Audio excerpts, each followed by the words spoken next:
The new granite countertops gleamed under our recessed lighting as 40 guests mingled in our freshly renovated kitchen. 3 months of construction had transformed our dated ranch house into a modern showpiece.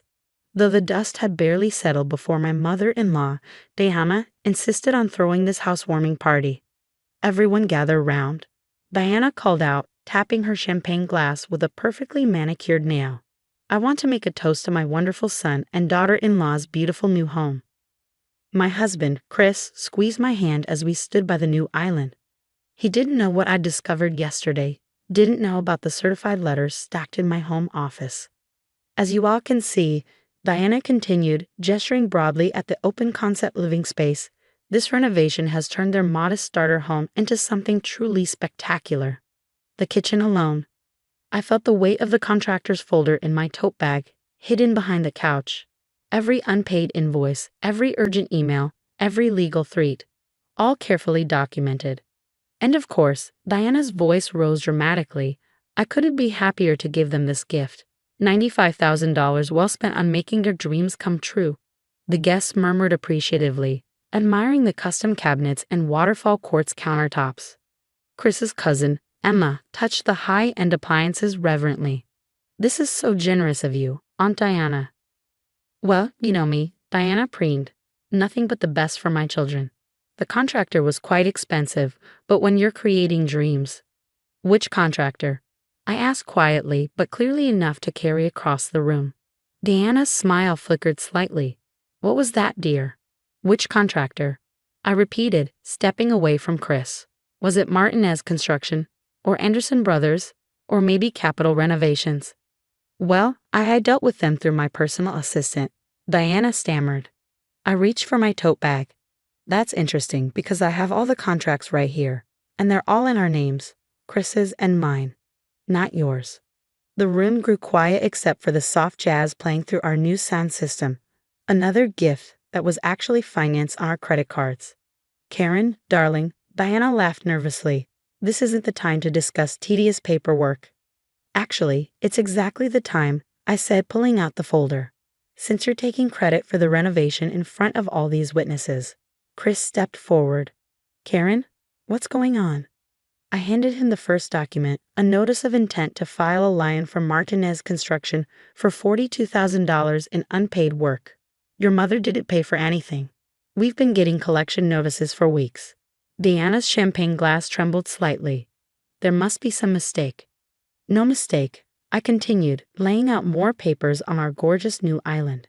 "Anderson Brothers is owed $28,000 for electrical and plumbing. Capital Renovations is demanding $25,000 for the custom cabinetry.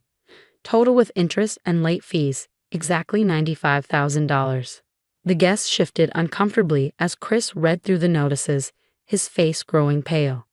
"Mom, what did you do?" I meant to pay it," Diana protested. "The money is coming. I just needed to move some investments around."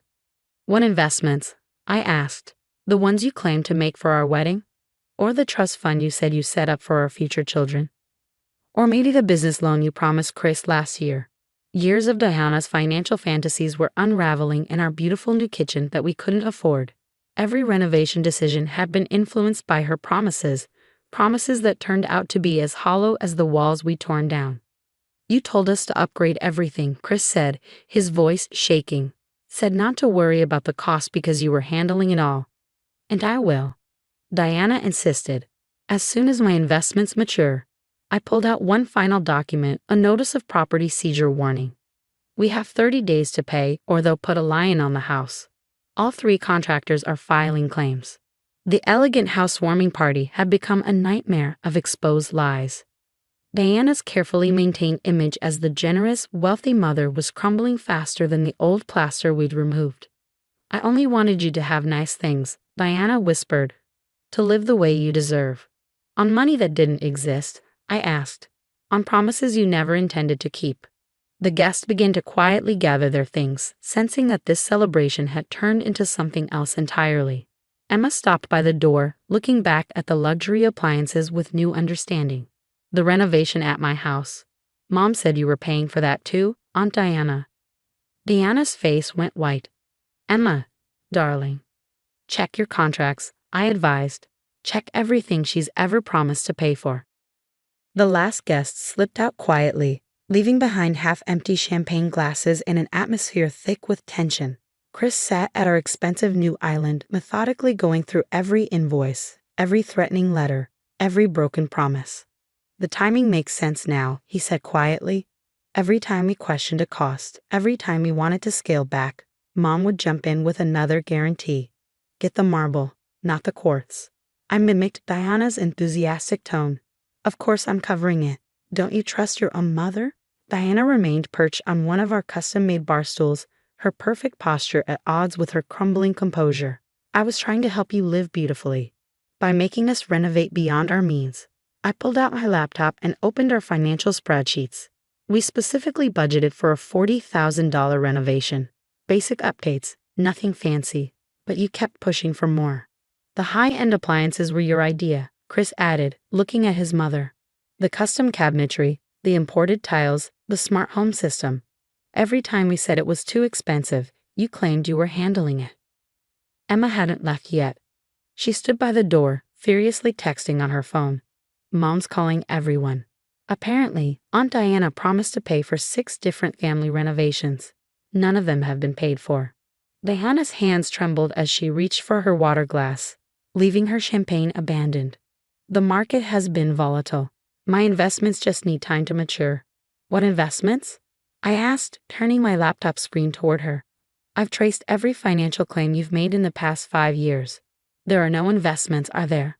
The expensive pendant lights we couldn't afford cast harsh shadows across Diana's face. You don't understand the pressure. After Henry died, everyone expected me to maintain a certain standard. So you maintained it with lies? Chris's voice cracked. By making promises you couldn't keep? By pushing us into debt we can't afford. I pulled up another spreadsheet, $350,000. That's the total amount of renovations you've promised to pay for across the family. Us, Emma's house, Chris's sister's kitchen, his brother's basement. All promised, none paid, Emma finished, still reading incoming texts. Mom says you told them all to spare no expense because you were funding everything. Diana stood up suddenly, smoothing her designer dress. I need to make some calls. My financial advisor doesn't exist. I interrupted. I checked. The office address you gave us is a vacant storefront. The sound of our new smart doorbell cut through the tension. Chris checked his phone and went pale. It's Martinez, the contractor. He's here to discuss the lien. Diana grabbed her purse. I should go. No, Chris said firmly. You're staying. You're going to explain to him exactly why you told us to order the most expensive materials when you had no intention of paying.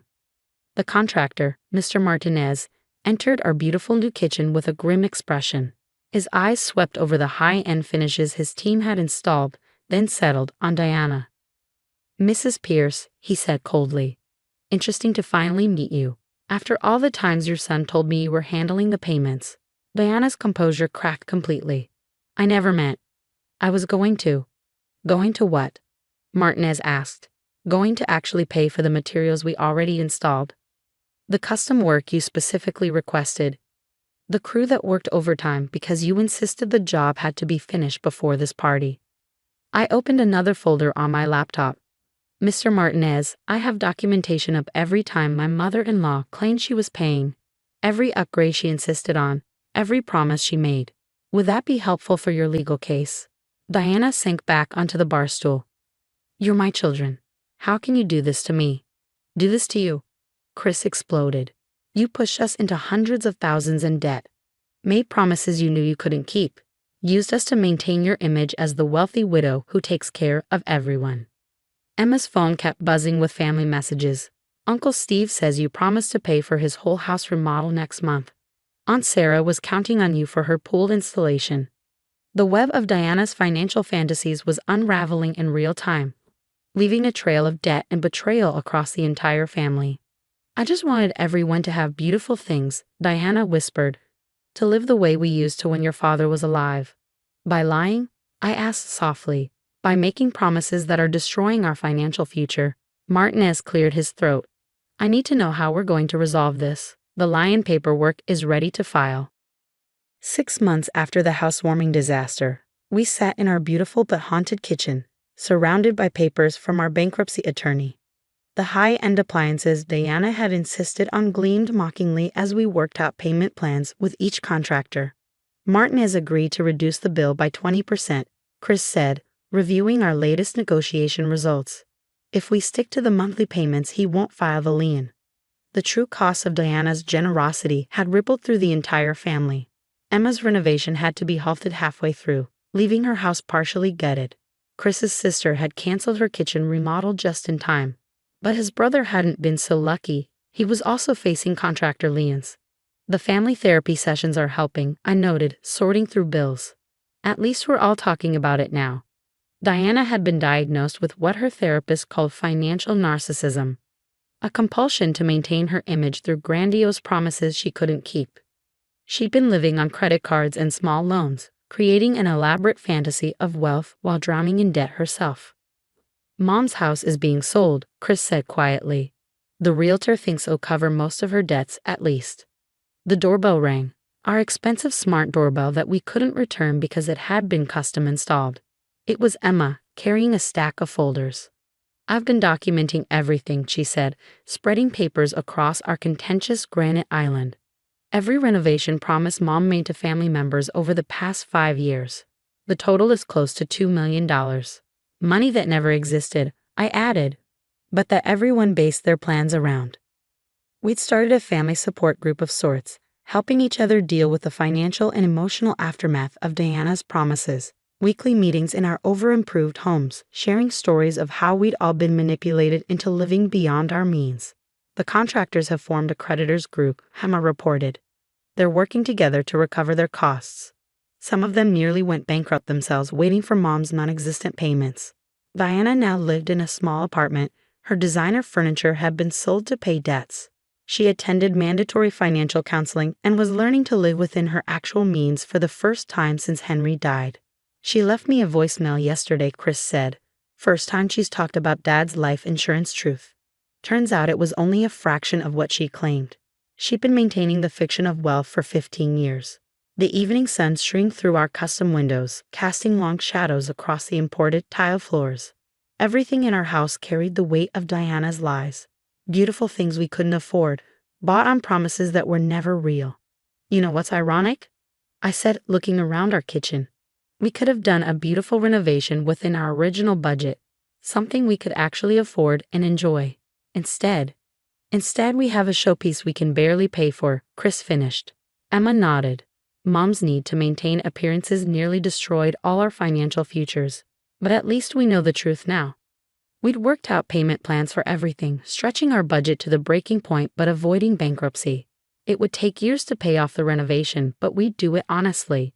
No more false promises, no more fictional funding. Diana was learning too. Her therapist reported progress in accepting her actual financial situation, though she still struggled with the loss of her artificial status. The family's weekly meetings continued, not just for financial support but for emotional healing.